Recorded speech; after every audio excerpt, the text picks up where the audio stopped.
ఆంధ్రప్రదేశ్ ముఖ్యమంత్రి చంద్రబాబుపై ఫైర్ అయ్యారు తెలంగాణ మంత్రి హరీష్ రావు. చంద్రబాబు తెలంగాణలో పర్యటించి జనానికి ఏం చెబుతారని ఆయన ప్రశ్నించారు.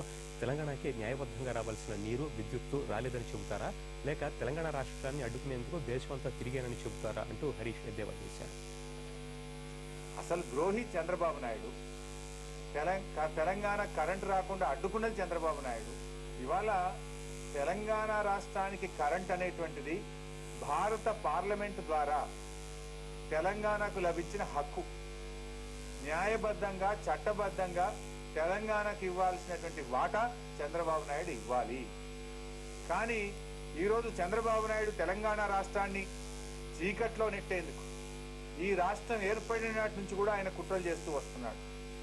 మా వాటా మాకు ఇవ్వమని మేము అడుగుతా ఉంటే అడుక్కోమని ఇవాళ ఏదో ఎర్రబెల్ దాయకరో సలహా ఇస్తున్నాడు. మేము మా రైట్ అడుగుతాం, rightful share of the Telangana state we demand. మేము నిన్ను భిక్షం అడుక్కోవాల్సిన అవసరం మాకు లేదు, అది నీ బాధ్యత.